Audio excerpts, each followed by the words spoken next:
Napakain na naman tayo ng alaga natin. Okay, okay, I will talk them, but thank you. Dami ng alaga natin, oh. Lalaki na, oh. His name? Ubos na agad yung isang balot ng tinapay. Golf? This is Dolphin? No, the first time I see Isa it. pang balot pa. This is the first time in my life. Ang dami, oh.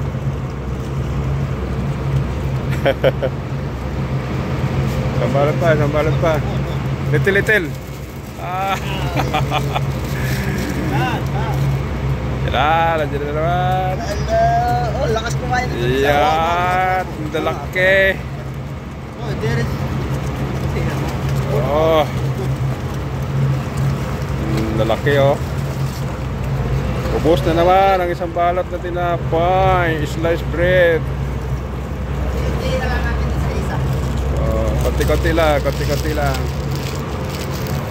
Ang ganda ng araw, oh. Makulimlim na, magwi-winter na, ang ganda ng paligid. Ang lalaki talaga ito. Ang lalaki, oh. Sarap nito, inihaw. Sarap inihaw yan, eh. Daing. Dinaing ko na yung dati, ang taba. Buso. Oh, saglit lang tinapay. Perfecto.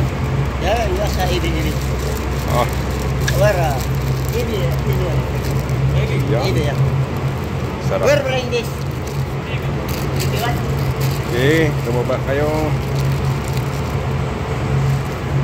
Pag kami nagutom sa inyo, ulihin na namin kayo.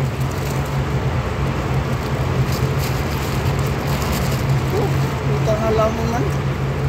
Isang piraso lang. Ayos na, eh. Pag ganito kalalaki tilapia mo, ano? Isang piraso lang, ayos na. Tiba-tiba na. Butterfly fish. Nothing. Last time. No, not last time. Nothing. Tatlong balot na yan.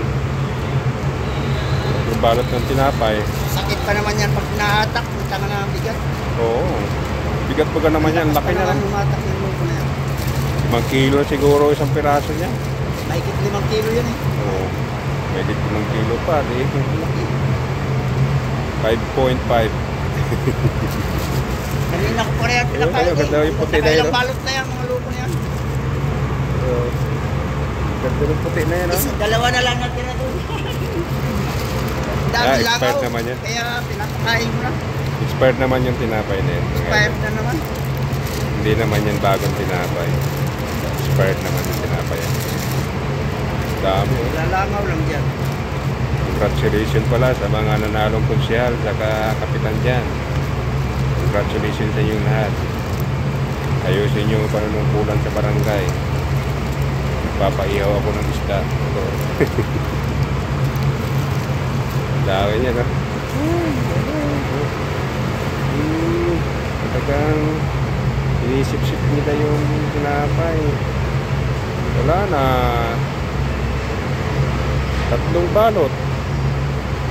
Parang winalis lang. Winalis lang yung 3 balot. Dito yan sa gilid ng barko namin mga ito. Yan ang nakakatuwang pagmasda tuwing umaga dito. Kaya pag maraming expired na tinapay, pinapakain namin dyan. Kanin, tinapay. Yun, pinapakain namin dyan. Nagugog na. Nagugog lang talaga ng pagkain. Tapos alis na sila. Thank you.